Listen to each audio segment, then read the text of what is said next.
Inspirational stories of Lord Buddha. भगवान बुद्ध की 4 प्रेरक कहानियां।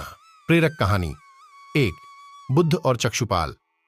एक बार भगवान बुद्ध जेतवन विहार में रह रहे थे। भिक्षु चक्षुपाल भगवान से मिलने के लिए आए थे।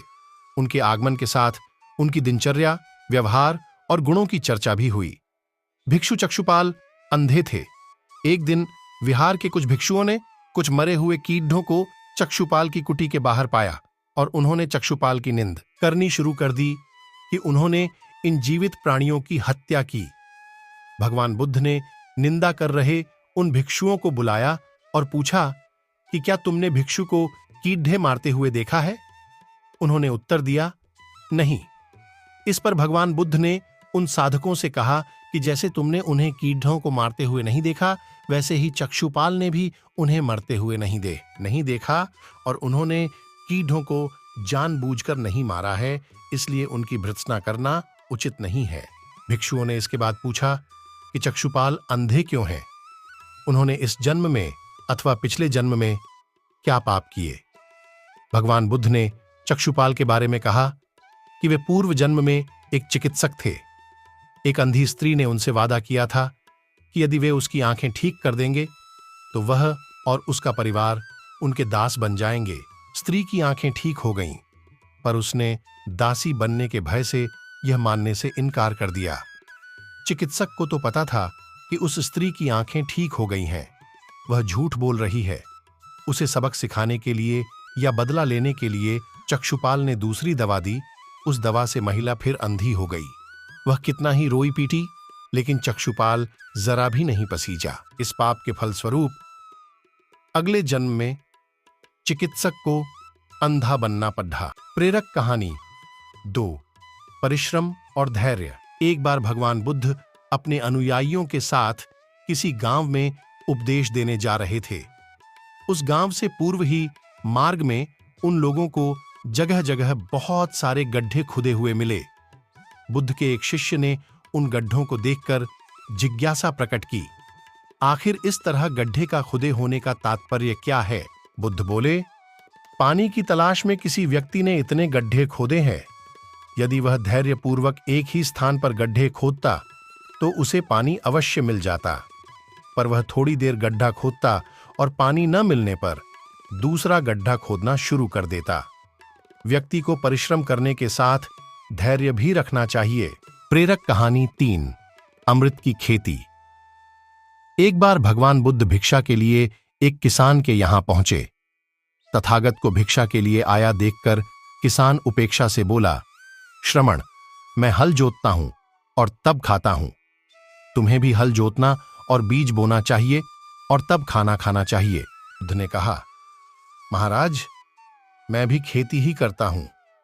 इस पर किसान को जिज्ञासा हुई और वह बोला, मैं न तो तुम्हारे पास हल देखता हूं, न बैल और ना ही खेती का स्थल। तब आप कैसे कहते हैं कि आप भी खेती ही करते हो? आप कृपया अपनी खेती के संबंध में समझाइए। बुद्ध ने कहा, महाराज, मेरे पास श्रद्धा का बीज, तपस्या रूपी वर्षा और प्रजा रूपी जोत और हल है। पाप भीरुता का दंड है, विचार रूपी रस्सी है, स्मृति और जागरूकता रूपी हल की फाल और पेनी है। मैं वचन और कर्म में संयत रहता हूं। मैं अपनी इस खेती को बेकार घास से मुक्त रखता हूं और आनंद की फसल काट लेने तक प्रयत्नशील रहने वाला हूं। अप्रमाद, मेरा बैल है जो बाधाएं देखकर भी पीछे मुंह नहीं मोड़ता है। वह मुझे सीधा शांति धाम तक ले जाता है। इस प्रकार मैं अमृत की खेती करता हूं। प्रेरक कहानी 4। दान की महिमा। भगवान बुद्ध का जब पाटलिपुत्र में शुभागमन हुआ तो हर व्यक्ति अपनी अपनी सांपत्तिक स्थिति के अनुसार उन्हें उपहार देने की योजना बनाने लगा। राजा बिंबिसार ने भी कीमती हीरे, मोती और रत्न उन्हें पेश किए। बुद्ध देव ने सबको एक हाथ से सहर्ष स्वीकार किया।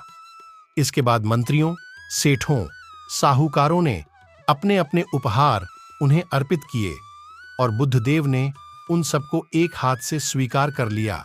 इतने में एक बुढ़िया लाठी टेकते वहां आई। बुद्ध देव को प्रणाम कर वह बोली, भगवन, जिस समय आपके आने का समाचार मुझे मिला, उस समय मैं यह अनार खा रही थी। मेरे पास कोई दूसरी चीज न होने के कारण मैं इस अधखाए फल को ही ले आई हूं। यदि आप मेरी इस तुच्छ भेंट स्वीकार करें तो मैं अहोभाग्य समझूंगी। भगवान बुद्ध ने दोनों हाथ सामने कर वह फल ग्रहण किया। राजा बिंबिसार ने जब यह देखा तो उन्होंने बुद्ध देव से कहा, भगवन क्षमा करें, एक प्रश्न पूछना चाहता हूं। हम सब ने आपको कीमती और बड्ढे बड्ढे उपहार दिए जिन्हें आपने एक हाथ से ग्रहण किया, लेकिन इस बुढ़िया द्वारा दिए गए छोटे एवं झूठे फल को आपने दोनों हाथों से ग्रहण किया, ऐसा क्यों? यह सुन बुद्धदेव मुस्कुराए और बोले, राजन, आप सबने अवश्य बहुमूल्य उपहार दिए हैं, किंतु यह सब आपकी संपत्ति का 10वां हिस्सा भी नहीं है।